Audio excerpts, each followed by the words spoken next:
Video में हम लोग सोल्यूशन चैप्टर के बारे में अध्ययन करेंगे और इसके पूर्व हम लोग सोल्यूशन चैप्टर के अंतर्गत काफी कुछ वीडियो लेक्चर सीख पाए, जिसमें हम लोग मोलारिटी, नॉर्मलिटी, पीपीएम इन सभी के बारे में काफी वीडियो लेक्चर हम बता चुके हैं। आप प्लेलिस्ट में जाकर वहां पर अध्ययन कर सकते हैं।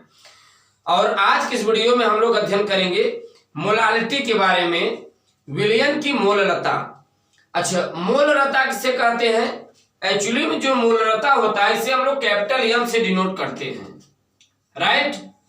कहते हैं 1 लीटर बिलियन में उपस्थित विलय के मोलों की संख्या को ही विलयन की मोलरता कहलाती है। 1 लीटर बिलियन में उपस्थित विलय के मोलों की संख्या विलयन की मोलरता कहलाती है। बट विलयन की मोलरता क्या है? अब इसका डिफिनेशन आप सुनिए। 1 किलोग्राम विलायक में उपस्थित विलय के मोलों की संख्या को ही विलयन की मोलरता कहलाती है। हमने क्या कहा? 1 किलोग्राम विलायक में उपस्थित, ये चीज आप ध्यान में रखिएगा। 1 किलोग्राम विलायक में उपस्थित विलय के मोलों की संख्या विलयन की मोलरता कहलाती है। दरअसल मोलरता को स्मॉल एम से डिनोट करते हैं। मोलरता बराबर फार्मूला क्या होता है? विलय के मोलों की संख्या, विलय के मोलों की संख्या, विलय के मोलों की संख्या डिवाइडेड बाय विलायक का भार किलोग्राम में। विलायक का भार किलोग्राम में, यानी Wkg। ये बात आपको समझ में आ रही है? विलायक का भार किलोग्राम में, ये चीज आपको ध्यान में रखना है। ये फार्मूला होता है। मोलारिटी बराबर क्या होता है? विलय के मोलों की संख्या डिवाइडेड बाय विलायक का भार किलोग्राम में। यानी कि 1 किलोग्राम विलायक में विलय का कितना मोल उपस्थित है, इसे आप डिवाइड करके निकालेंगे तो उसी को हम मोलारिटी कहेंगे, राइट।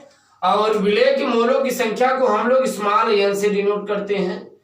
विलायक के भार किलोग्राम को Wkg से दिखाते हैं, राइट। अच्छा, अब यहां पर विलय के मोलों की संख्या बराबर क्या होता है? तो ध्यान दीजिएगा। विलय के मोलों की संख्या स्मॉल एन बराबर होता है विलय का भार डिवाइडेड बाय विलय का मोलर मास। ये फार्मूला होता है। अब अगर हम पूरा फार्मूला पुट करके निकालें तो क्या निकल के आएगा? मोलारिटी बराबर हो जाएगा moles of solute, moles of weight of solute divided by molar mass of solute into विलायक का भार किलोग्राम में। बात समझ में आ रही? विलायक का भार किस में हो जाएगा? किलोग्राम में। ये था आपका फार्मूला। अब जरा ध्यान दीजिएगा, हमने क्या कहा? 1 किलोग्राम विलायक में किसी विलय का कितना मोल उपस्थित है, उसी को हम लोग विलयन की मोलरता कहेंगे। अच्छा, कभी कभी यह भी पूछा जाता है कि 1 मोलर विलयन से क्या तात्पर्य है? तो बच्चों, जो 1 मोलर विलयन होता है इसका मतलब यह होता है यदि 1 किलोग्राम विलायक में विलय का 1 मोल उपस्थित हो। हमने क्या कहा? 1 किलोग्राम विलायक में यदि विलय का 1 मोल उपस्थित हो तो उसी को हम लोग मोलर विलयन कहेंगे।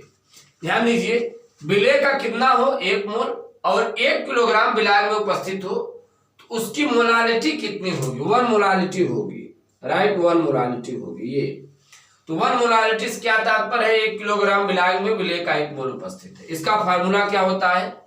फार्मूला होता है विलय के मोलों की संख्या डिवाइडेड बाय विलायक का भार किलोग्राम। मोलों की संख्या को स्मॉल एन से डिनोट करते हैं। विलायक का भार जो होता है Wkg दिखाते हैं। अच्छा, मोलों की संख्या बराबर कैसे निकालते हैं हम लोग? विलय का भार कितना होता है उसके अनुभार से डिवाइड कर देते हैं, राइट। सपोज मान लीजिए NaCl 50 ग्राम है हमारे पास, 50 ग्राम हम ऊपर लिखेंगे। NaCl का मॉलिक्यूलर वेट अनुभार आप निकाल लीजिए। अभी हम प्रश्न में बताएंगे तो वहां पे आप समझ जाएंगे। कभी कभी होता क्या है, जो क्वेश्चन होता है, प्रश्न होता है, वो ग्राम में दिया होता है। अगर ग्राम में दिया है तो डायरेक्टली उसे हमें ग्राम को किलोग्राम में कन्वर्ट करना रहता है। क्या करते हैं? ध्यान दीजिएगा, जब आप ग्राम को किलोग्राम में कन्वर्ट करेंगे तब ये वाला फार्मूला लगाएंगे। Weight of solute divided by molar mass of solute into, यहां पर देखिए Wkg है। अब इससे हम क्या करेंगे? किलोग्राम को ग्राम में कन्वर्ट करेंगे। तो ध्यान दीजिए कि यहां पर देखिए क्या हो जाएगा, weight of salute divide by molar mass of salute, ये ऊपर चला जाएगा, मल्टीप्लाई में हो जाएगा, डिवाइड बाय विलायक का भार ग्राम में हो गया। राइट, ये फार्मूला है। अगर आपके सवाल में कोई प्रश्न ग्राम में दिया होता है तो डायरेक्टली आप इसे हल कर सकते हैं लगाकर। ग्राम में दिया हो तो वेट कितना है सैल्यूट का उसे आप रखिए, उसका मोलर मास निकालिए, विलायक का भार किलोग्राम में उसे आप रखिए, आपका वैल्यू मालूम हो जाएगा। तो ये रहा मोलारिटी, बड़ा सिंपल है, कुछ है नहीं।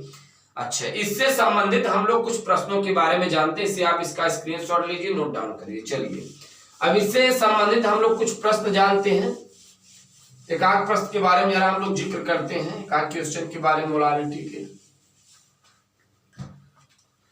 हमारे पास में क्वेश्चन है, क्या क्वेश्चन है?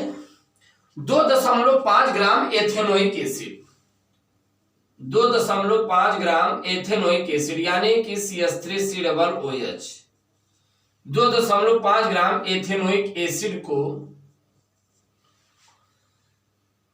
75 ग्राम बेंजीन में बने विलयन की मोललता की गणना करो। 75 ग्राम बेंजीन, 75 ग्राम बेंजीन में बने विलयन की मोललता ज्ञात करो। राइट, ये ध्यान दीजिएगा, ये आपका क्वेश्चन है, बड़ा सिंपल है।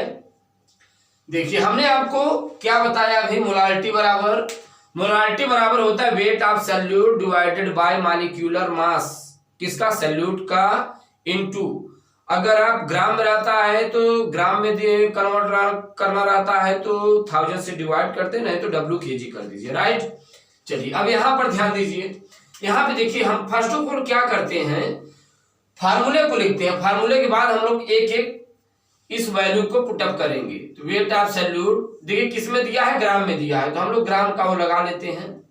राइट, और यहाँ क्या हो जाएगा, molar mass of salute into W क्या हो जाएगा, ग्राम। अब यहाँ पे क्या करेंगे आप 1000 से मल्टीप्लाई कर दीजिए। राइट, अब यहाँ पर ध्यान दीजिए क्या क्या वैल्यू यहाँ पर दिया है, वेट कितना दिया है एथेनोइक एसिड का 2.5 ग्राम। मोलर मास निकाल लीजिए, मोलर मास किसका निकालना है भैया, एसिटिक एसिड CH3COOH। कैसे निकालते, इसके परमाणु भार को योग करो, कार्बन का कितना होगा 12 धन 3 धन 12 16 दूना 32, दोनों के एक साथ कर लेते हैं 1 इक्वल टू कितना आएगा 16 60 आएगा।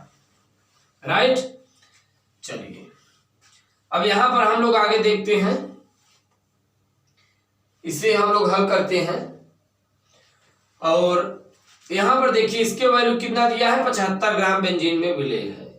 W का वैल्यू कितना है 2.5 इंटू 1000 से मल्टीप्लाई कर दीजिए, क्योंकि हमें किलोग्राम से ग्राम में कन्वर्ट करना है। मोलर मास कितना है 16 इंटू कितना है 75। जब आप इसे हल करेंगे 0.55 आएगा। राइट, ये रहा आपका आंसर। तो ये बड़ा ही सिंपल है, कुछ है नहीं मोलारिटी। तो इस वीडियो लेक्चर में हम लोग मोलारिटी के बारे में जान पाए।